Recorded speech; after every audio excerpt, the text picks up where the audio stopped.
Thanks for joining me again. It's been 7 years since our region has seen more than 10 inches of snow, and forecasts are showing the potential for a significant snowstorm this weekend. Our emergency management, transportation, and public safety teams are already preparing for a worst-case scenario. That means working together to determine where to stage our snow removal equipment, coordinating resources in case power outages force us to set up emergency shelters, and anticipating issues created by inches of snow. Up-to-date information will be available at montgomerycountymd.gov/snow. And residents can sign up for real-time alerts at alert.montgomerycountymd.gov. Another resource to consider if a snow emergency stretches into Monday is 311. You can call 311 in the county or 240-777-0311 Monday through Friday, 7 a.m. to 7 p.m. During weather emergencies, MC311 provides emergency responses and support as long as it's needed. During every snowstorm, plowing begins once there's 3 inches of snow on the streets. Remember, plows are responsible for 5,300 lane miles in Montgomery County. Their main job is to make roads passable by emergency vehicles and cars, so residents are unlikely to see bare pavement for a while after a significant snowstorm. Our plows need room to work. For your safety and ours, please stay off the roads if you do not have an absolute need to be out on them. Bookmark montgomerycountymd.gov/snow to reach the county snow portal. You can request getting your street plowed there. Winter storm announcements and alert messages are updated frequently during a storm. Please take time to prepare. Check your neighbors, especially seniors, stock up on essentials, and make sure emergency kits are ready. Emergency shelters are open for those without a home, and residents who are concerned about the well-being of someone who is unhoused can call the 24-hour homeless information line at 240-907-2688. Outreach partners will attempt to locate the individual and urge them to come indoors to a shelter. If someone is seeking shelter, call the Crisis Center at 240-777-4000. And remember that as many of us stay inside for long periods, space heaters need space to avoid a house fire. You'll also want to properly ventilate generators that may be heating your home in an emergency to avoid carbon monoxide poisoning. Having smoke and carbon monoxide detectors can help you keep your family safe. Animals definitely should not be left outside unattended. The Animal Services team is enforcing Executive Regulation 1717, anti-cruelty conditions for dogs and other pets. If you see an animal left outside that appears to be in danger, call 301-279-8000. And please be patient on the roads if you must travel, and try to enjoy what should be a quiet nature event. I have to say, when I was younger, like a kid, I loved big snowfalls. It meant not going to school. I don't love them so much now. It's a big expense for the county, not so much fun for anyone. Get a different perspective with age. This week marks our 1 year since the start of Donald Trump's second term. I said that his return to the White House would not change how we govern in Montgomery County, and that remains true. But there's no denying that the decisions coming out of Washington over the last year have made real and damaging consequences here at home. What we've seen over the past 12 months follows a clear pattern: incompetence, corruption, and cruelty. And Montgomery County has felt all three. We've watched totally unqualified people, like Mr. Kennedy, placed in charge of critical federal agencies. We've seen chaos created by reckless decisions, watchdogs removed from multiple agencies, and public office treated like a personal business venture. I'm thinking about the story about the sale of the Venezuelan oil that brought in all these millions of dollars, and Mr. Trump has a personal bank account in Qatar where that money's being sent, and he's the only one with access. How does the government collect money from something and put it in a bank account controlled by the president, as opposed to going into the general coffers of the United States that paid for the invasion? That's a good question. We don't have a good answer. And we've seen cruelty aimed directly at federal workers, immigrants, working families, and people struggling to stay housed, fed, and healthy. Here in Montgomery County, those impacts are not abstract. In just the first few months of this administration, we experienced more federal-related job losses than we saw in 2 previous years of job losses combined. Thousands of residents who dedicated their careers to public service were suddenly out of work without warning and without stability. Immigrant families began living with daily fear. Mental health problems, supportive housing programs, and homeless shelters faced uncertainty just as needs increased. And during the longest federal shutdown in our nation's history, families who rely on SNAP benefits were left waiting while food banks struggled to keep up. Our court system helped delay the implementation of some of the administration's most damaging actions, or else the impact on the county could have been much worse. These choices tell you a lot about priorities. All of these tax cuts, all of these things that the president doesn't want to do are making possible giving huge tax cuts to billionaires. That is the only reason for what he's doing. He's not discovering efficiencies. He's not coming in saying, you know, there's a better way to do this. Let's try doing it this way. His way is let's not try doing it at all. Like with homelessness. If someone's homeless and we have them in shelter that we provide services for, his latest recommendations would shut all those shelters down. In Montgomery County would put 500 families out of shelter, about 800 people on the street. And his thinking behind this is far less than brilliant. The idea is that if you're, homeless, you're not working, and you should be working. And if we provide you housing and food, then you have no incentive to work. So by taking away housing and food, you'll go to work.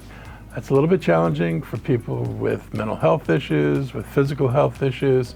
It's challenging for people to get jobs who've been uneducated or inadequately educated in this system. And to think that threatening people with starvation and homelessness is going to get them to do something they're not able to do is beyond a fantasy. It's an evil, dark view of the world. At the same time, we've seen something else over the past year, and it matters in a good way. We've seen what strong partnerships and competent, values-driven government can do, even in the face of federal disruption. When federal workers were laid off, Montgomery County didn't wait. We partnered with Governor Moore's administration, our congressional delegation, and our county council, along with WorkSource Montgomery and community partners, to respond quickly and decisively. Together, we launched Mobilize Montgomery and opened the Federal Workforce Career Center, creating a coordinated one-stop response for displaced federal workers and contractors. The scale of the federal job losses on our state and in the county and the region is becoming clear. As of the end of November, Montgomery County's unemployment rate was 4.5%. As you can see from the chart on your screen, this is up from 2.5% in January when Trump took office. We had done all this work to repair the job market, bring things back to Montgomery County, and drive unemployment down from where it got to in COVID. 2.5 was lower than we'd been in a couple of decades. And in the space of his 1 year of his term, he's evaporated that gain back to 4.5. The Washington Post released a chart illustrating federal job losses in Maryland, Virginia, and the district. Since last January, Maryland has experienced the largest impact, with 24,900 federal employees losing their jobs in 2025. This represents 15% of the state's federal workforce. We're absorbing more federal job losses than anywhere else in the country. But we continue to diversify our economy and try to add jobs in bio, life sciences, and even manufacturing to offset these job losses. But we can't fool ourselves either. Many of the federal employees and contractors are in specialized positions. They're scientists, researchers, and policy experts whose level of expertise and area of expertise isn't often needed in the private sector. It is going to be a challenge, and I feel for those people who are in that bind. Last year, my administration, in partnership with the County Council, passed a $700,000 supplement to WorkSource Montgomery to create the Federal Workforce Career Center. Since opening in October, the Federal Workforce Career Center has served over 1,100 former federal workers and contractors. WorkSource Montgomery Executive Director Anthony Featherstone was my guest this week on my media briefing to discuss the center's impact.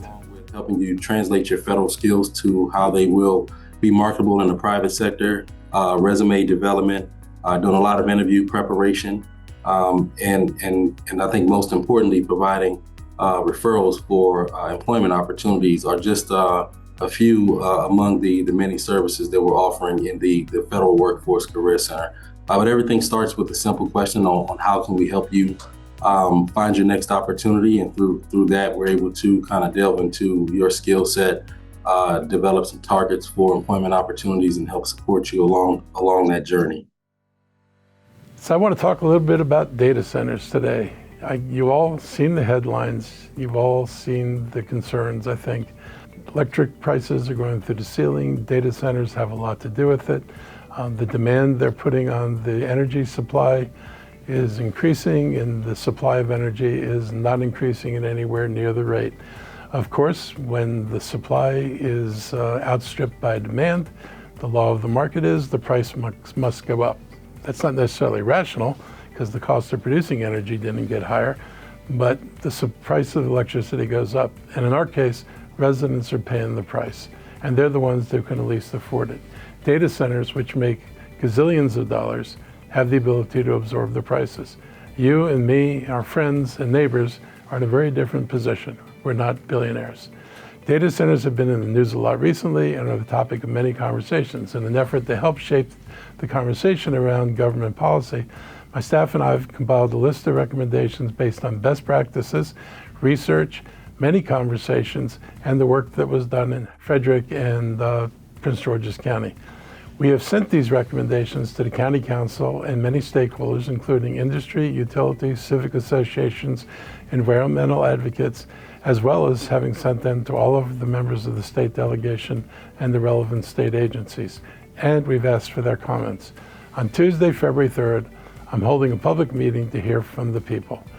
The meeting will be at 7 p.m. at the Leggett Executive Office Building, and there will be an online option. I've offered these recommendations to help guide the development of local legislation and policy as the council begins their deliberations. You may not know this, but there's been a major sewer line break. If you don't know it, that's good. And that's probably because of where the sewer line break is. The break is being managed by DC Water, and a 78-inch pipe collapsed along Clara Barton Parkway, causing a significant sanitary sewer overflow into the C&O Canal area. DC Water crews and contractors are on site working around the clock to construct a temporary bypass to contain the overflow and prevent further impact to the Potomac River.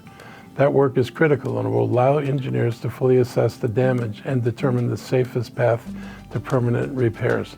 I want to be clear about a few things. First of all, probably the most important thing, our drinking water is safe.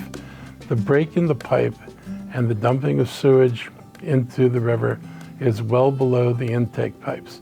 And with the good news that water flows downhill, and this is below that intake pipe, it is not going to get into our drinking water. So that's one thing to be relieved about. Water service hasn't been disrupted. The wastewater system involved here is separate, and protective steps have been taken by DC Water in coordination with regional and federal partners. There are traffic impacts near the Clara Barton Parkway, and many residents nearby may notice odors. If you believe you've come in contact with overflow, leave the area immediately. I might as well add, don't go there if you're curious. Stay away. Wash exposed skin thoroughly with soap and clean water. Disinfect any areas or items that may have come in contact and been close to this. Do not consume food or water that may have been exposed.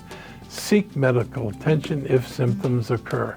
Report exposure to DC Water at 202-612-3400.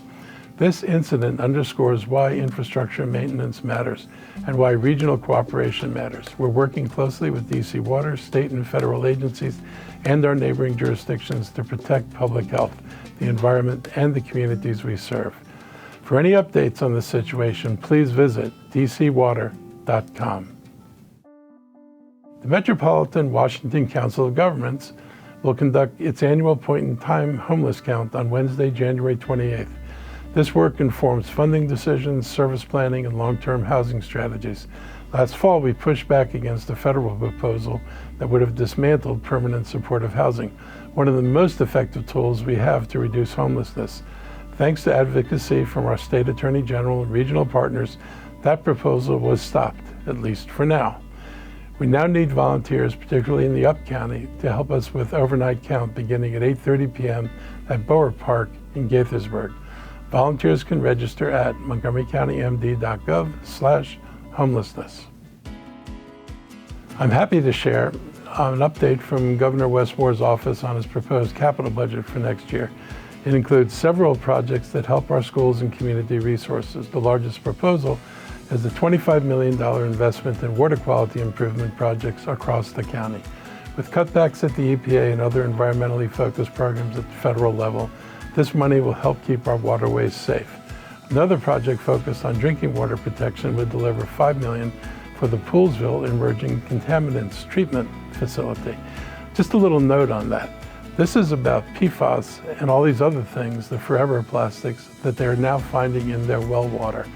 They're nowhere near an industrial site. This is coming from the air around us and from all the plastics and other things that we're using, that as they shed their materials, they wind up everywhere, in the air, in the water, and deep enough in the ground that it's affecting the drinking water up there.